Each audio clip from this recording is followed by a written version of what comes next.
নমস্কার বন্ধুরা, আজকের করছি পনিরের একটি বাহারি তরকারি। নানা রকম রং বেরঙের সবজি এতে ব্যবহার করছি। এর জন্য কি কি সবজি নিয়েছি দেখে নিন। গাজর নিয়েছি, বিনস নিয়েছি, পনির তো নিয়েছি, ছোটো ছোটো টুকরো করে আমুলের পনির কেটে নিয়েছি, ব্রোকলি নিয়েছি, টমেটো নিয়েছি, ক্যাপসিকাম নিয়েছি, আর নিয়েছি কিছুটা পরিমাণ কড়াইশুঁটি আর কাঁচা লঙ্কা। প্রথমে আমি কড়াইতে তেল দিয়ে পনিরটাকে আগে ভেজে নেব। আমি সর্ষের তেল ব্যবহার করছি, সাদা তেলও ব্যবহার করা যেতে পারে। পনিরটা একটু হালকা করে ভেজে নেব। ছোট ছোট টুকরো করে রাখা পনিরটা খুব বেশি ভাজার দরকার নেই, অল্প করে ভাজলেই হবে। আর ভাজার সময় অবশ্যই একটু লবণ দিয়ে দেবেন, কারণ পনিরের তাহলে লবণটা ঢুকে যাবে। এবার এটাকে তুলে নেব। ভাজা হয়ে গেছে। ওই তেলের মধ্যেই আমি ফার্স্টে ব্রোকলিটা একটু হালকা করে সটে করে নেব,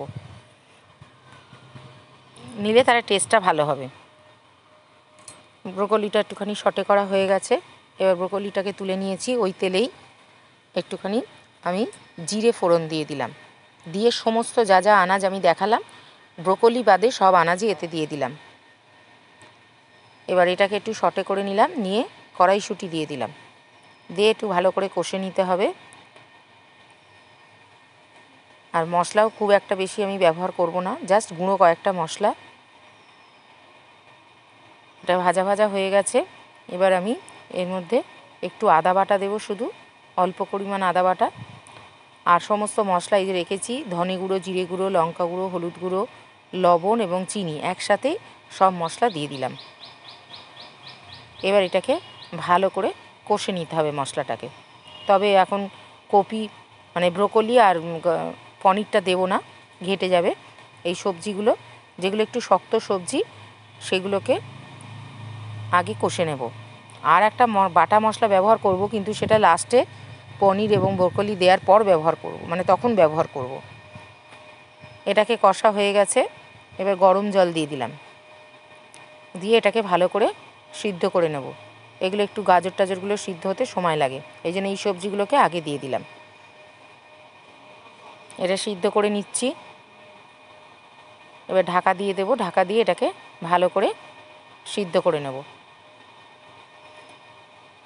মিনিট 15 হয়ে গেছে, জলটাও কমে এসছে। আমি ঢাকাটা খুলে নিলাম।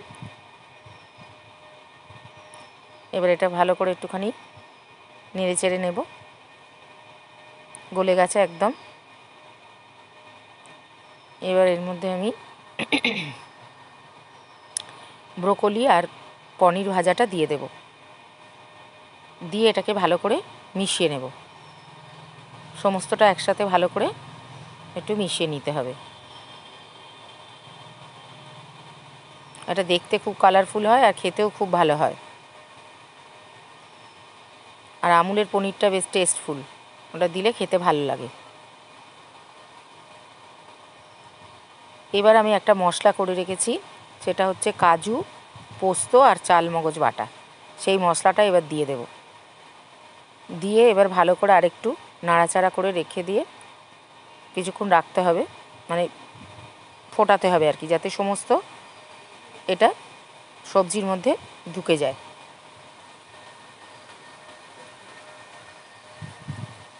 তরকারিটা মোটামুটি হয়ে এসছে।